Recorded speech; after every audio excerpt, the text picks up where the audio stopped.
클리오 22년 상반기 실적을 스루프트 회계로 분석을 해서 소개를 하도록 하겠습니다.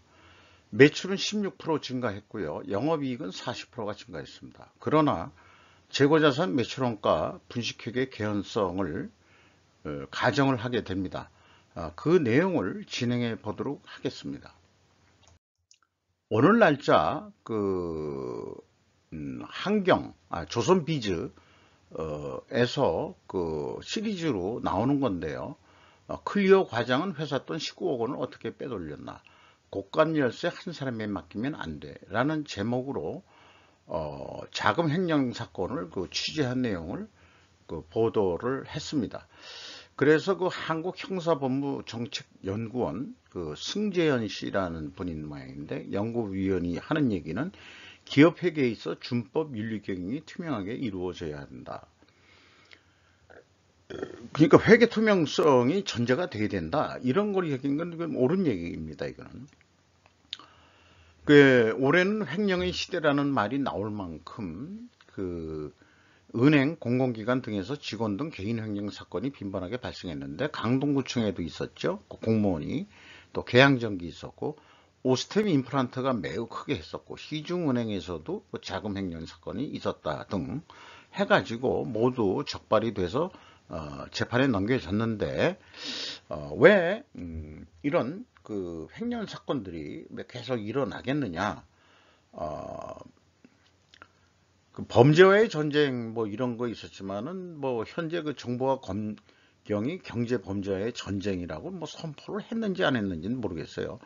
근데 이제 꼭 이런 이 타겟을 안 잡더라도 제가 알기로는 끊임없이 회계 부정 사건이나 횡령 사건 또 배임 사건들은 끊임없이 나왔던 얘기입니다. 그래서 항상 회계 투명성이 또 강조되고 있는 그런 상황이죠. 그래서 이런 질문을 한번 해볼 수 있겠어요. 분석, 모니터링을 통해서 자금 횡령 징후를 발견할 수 없을까? 라는 이런 질문에 한번 도전을 해보는 것으로 한번 진행을 해보겠습니다.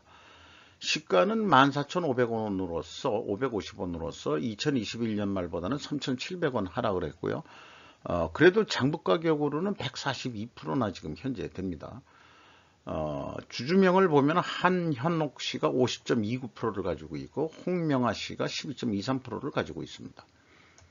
스루프트 손익에서 매출은 1296억 원을 달성해서 전년 동기 대비 16%가 증가했고요. 매출에 비례하는 매출 재료비는 8.7%밖에 증가를 안 했습니다. 그러니까 이게 화장품 회사인데, 화장품이나 화장품 도구에 대한 매입 가격이 상승을 했다 하더라도 그거보다는 상당히 높게 판매 가격은 인상이 됐다, 이렇게 일단은 추정을 할 수 있겠습니다. 그런데 판매 수수료가 20.5%나 증가했습니다. 이 화장품 회사 같은 경우 특히 판매 수수료를 매출에 비례하는 변동비로 인식을 해서 손익을 산출하고 있습니다. 그래서 쓰리풋은 22.8% 금액으로 증가를 했고요. 스루풋율은 2.5% 상승했습니다. 운영비용은 20.3%가 증가했습니다. 그래서 스루풋이 조금 더 증가했기 때문에 생산성은 0.02포인트가 상승을 했고요. 영업이익은 82억 원이 나왔습니다. 원가회계 영업이익하고의 차이는 2천만 원 정도 적은 수치로 산출이 됩니다. 그런데 회사는 반기보고서에 재고자산 명세를 비공개했습니다. 그래서 분석을 위해서는 전체 재고자산액을 적용을 해가지고 분석을 한 내용이 되는데, 상반기에는 재고가 크게 늘질 않았습니다. 1억 6,600만 원밖에 증가를 안 했습니다. 전년도에는 또 좀 줄어들었었고요. 그래서 어느 업종을 막론하고 하기 재고자산 흐름 양식으로 공개해야 재고자산 매출원가 회계 투명성 입증이 가능할 것이더라고 저는 끊임없이 강조를 하고 있습니다. 다음과 같은 양식이죠. 이 폐기라는 게 또 이 화장품 회사에서도 중요한 이슈로 다가옵니다. 그래서 내부 회계 관리 제도로 이런 거로 내부 회계 제도를 체크를 해야 될 거고, 이런 감사는 매출 채권 및 매입 채무 그 잔액 확인에서도 흐름으로도 모니터링 해야 된다라고 저는 믿습니다. 그러니까 내부 감사가 조금 더 강화돼야 된다, 이런 얘기가 되겠습니다. 비용의 성격적 분류 내용에서 이 재고자산의 변동 범위가 아주 중요한 내용이 되는데, 그건 다음 장에 또 좀 말씀드리기로 하고요. 매출원가 재료비가 8.2% 증가를 했고, 운영비용은 20.3%가 증가를 했습니다. 그리고 그 가공 비율은 뭐 큰 변화는 없는데, 금액상으로는 한 14% 정도 증가를 했습니다. 그래서 가공 비율에 약간의 상승이 있는데요. 이 매입 가격 하락으로 추정할 수 있겠습니다. PQ 총 제조 비용의 차이가 있는데, 이건 이제 다음 장에서 또 좀 말씀드리기로 하고, 그러나 이제 미리 말씀드린다면은 PQ 총 제조 비용의 차이는 추적할 수 없었음을 좀 우선 말씀드리겠습니다. 1단계부터 좀 이게 틀립니다. 왜냐하면은 이 회사도 분명히 전체 재고 자산의 증가액은 이 증가액으로 재고 자산 변동액을 기준으로 하고 있는 것 같은데, 그럼에도 불구하고 이 금액 차이가 이렇게 연속적으로 나타내는 것은 뭔가 매출원가 산출하는 기준이 뭔가 이상하다, 잘못되어 있는 거 아닌가, 이런 생각이 있습니다. 주요 비용으로서 인건비가 112억 원대가 집행이 됐는데, 전년보다 거의 30%가 증가했습니다. 직원 수는 39명이 증가했고요. 분기가 아니고 반기 이 연봉이 3,500만 원으로서 연말까지 한 7천만 원 정도 예상이 됩니다. 14%나 임금 인상이 크게 됐습니다. 광고 선전비가 한 70% 정도 증가를 했습니다. 2단계 재고자산 매출원가 회계 투명성에서 이 재고자산 명세에 의한 증감액은 101억 6,600만 원뿐이 증가를 안 했는데, 비성분 재고자산의 변동금액은 이 마이너스로 표현되어 있는 것은 31억 원이 거꾸로 증가했다, 그런 얘기가 됩니다. 근데 이제 매출원가 산식에 의해 가지고 비성분에는 이게 마이너스로 표현되게 되어 있거든요. 이렇게 되면은 한 29억, 이것도 한 30억 원가량이 매출원가가 적게 산출이 돼 가지고 매출이익이 더 나오도록 조작했을 수 가능성이 있는 이런 비교표가 되겠습니다. 그래서 2단계 검증 갭은 추적할 수 없고, 3단계 폐기 손실액이 크기가 너무 크다. 그래서 분식회계 개연성 과정을 세우지 않을 수 없다. 현금 흐름표 기준 전체 재고자산의 증감액도 현금이 10억 원이 나갔는데, 재고는 1억 6,600만 원뿐이 증가를 안 했거든요. 그럼 나머지 8억 3,700만 원은 어디로 현찰이 날아갔느냐? 그러면은 그게 폐기 손실, 주로 폐기 손실일 것 같습니다. 이게 그대로 폐기 손실이 되는데, 전년도에는 또 16억 원이나 됩니다. 자, 재고 관리를 어떻게 하길래, 말하자면 유수명이 다 했는지, 아니면은 이제 더 이상 팔리지 않는 그런 아이템인지, 그건 잘 모르겠습니다만은, 자관 이 폐기 손실 맡는 것도 여기에 좀 문제가 있는 것 같습니다. 그래서 제 생각엔 그렇죠. 회사 자체가 투명해야 직원들에게 투명한 윤리 경영을 요구할 수 있을 것이다. 회사 분위기가 뭔가 해먹는다라고 직원들이 그렇게 생각하기 시작하면은 나래도 뭐 못해 먹을 게 어디 있겠느냐. 이래서 이게 횡령한 사건이 심리적인 그런 회사 분위기가 아닐까. 라고 그런 거를 좀 쉽게 추론을 해 볼 수 있는 거죠. 경영평가지표 내용을 말씀드리기 전에 위의 내용을 좀 읽어보면은, 재고 회전율 상승은 원재료 및 상품 매입 가격 하락으로 입증을 해야 되고, 수료분율 상승은 판매 가격 상승으로 입증해야 될 것입니다.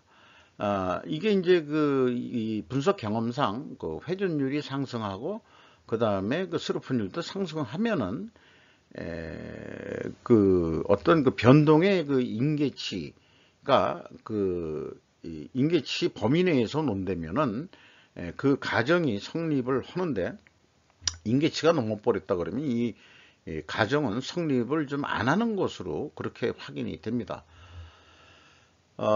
매입 채무 지급 속도 상승을 뭐 항상 좋게 생각을 했는데 이 경우에는 수금 속도는 일정한데 그 협력업체한테 주는 대금 속도는 빠르다. 이게 그러면 협력업체한테 좋은 거 아니냐, 이렇게 했는데 물론 사후 예측이겠습니다만은 사후 예측일 수밖에 없겠습니다만은 향후는 이런 그 횡령 사건을 봐서 야, 우리 그 수금 속도는 똑같은데 어떻게 그 대금 나가는 건 더 빠르냐라고 한번 의구심을 가져봐야 된다 이거죠. 그런 거를 모니터링하는 어떤 내부 회계에 모니터링하는 눈이 있어야 되지 않겠느냐, 이런 생각을 좀 해보게 됩니다. 그래서 대금을 빨리 주는 긍정적인 측면을 부정적 측면으로도 의구심을 가져볼 수도 있어야 된다. 이렇게 해서 좀 조사 좀 해봐 해가지고 뭐 300 몇 명뿐이 안 되는 회사에 감사 주직이 별도로 있을까 없을까 뭐 궁금합니다만은 어떤 그 내부 회계 관리 제도는 형식상으로 하는 게 아니고 분명히 그런 또 역할을 근데 그 고양이한테 저기 어물전 맡기는 식의 그 업무 분장을 해서는 안 되겠죠. 무관한 그 현업과는 무관한 사람이 그 내부 감사를 해야 된다라고 생각을 합니다. 그런 인력이 또 좀 필요하고요. 판매 가격 인상은 입증이 되나 원재료 및 상품 매입 가격 하락은 입증할 수 없습니다. 이 판매 가격 추이를 회사가 제시를 했는데 요게 이제 상품 내수 가격하고 수출 가격, 또 제품의 내수 가격하고 수출 가격, 그 다음에 그건 합계액인데 이렇게 보면은 요 두 가지만 단순 평균하면은 제품 판매 가격은 상승한 거로 나옵니다. 전년도는 또 16.3%가 인상이 됐고요. 그래서 또 그 회사의 이 가격 추이는 사업연도별 매출액 나누기 운영상품 수량으로 했다. 그러니까 그 제품도 포함되는 거겠죠. 판매 수량으로 전체 판매 수량으로 나누면은 그게 평균 단가 아니겠느냐. 뭐 이런 얘기가 되겠어요. 그러나 매입 가격은 입증할 수 없습니다. 그래서 제가 세운 분식회계 개연성 가정은 반증이 되기 전까지는 유효한 것입니다. 캐펙스 자본적 투자는 99억 원의 투자가 있었는데 이거는 이제 유형자산에 투자를 좀 했습니다. EAT 세후 현금 순이익은 132억 원으로서 전년 동기 대비 1%가 하락을 했습니다. 채권자한테 83억 원을 갚아가지고 이자 부채율은 뭐 극히 낮습니다. 0.9%뿐이 되질 않습니다.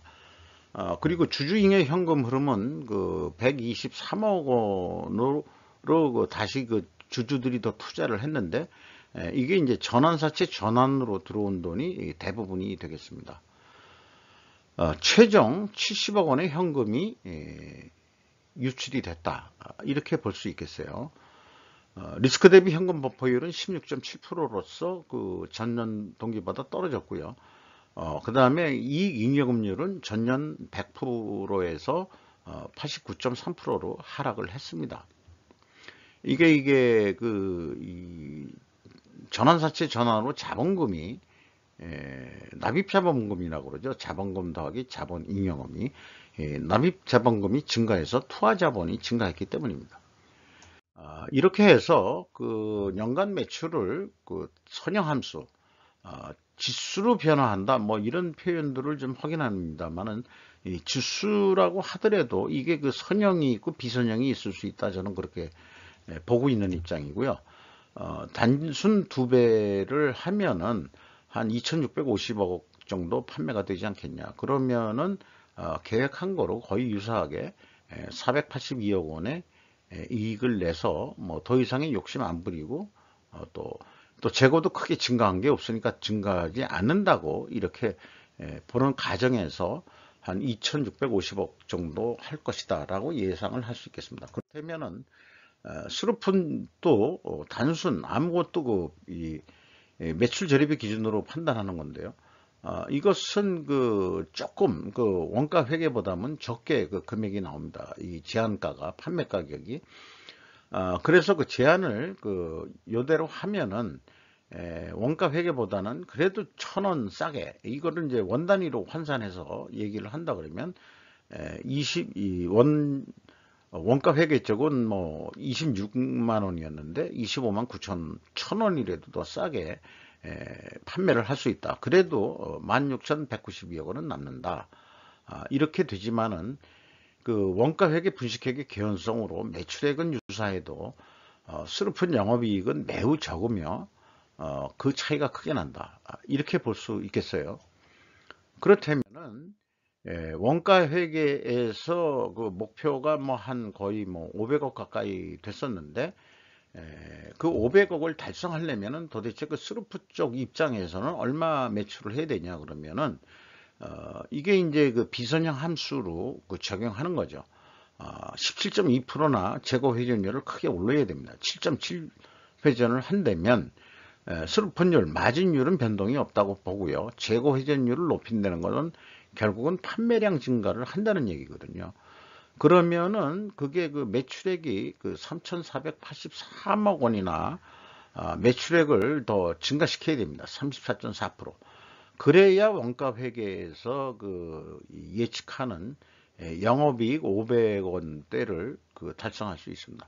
이렇게 큰 차이가 나는 것은 역시 이 계획 예측을 하는데도 원가 회계가 투명하지 못하면 이런 스루프트 회계의 계획하고 큰 너무 괴리가 나온다는 거죠.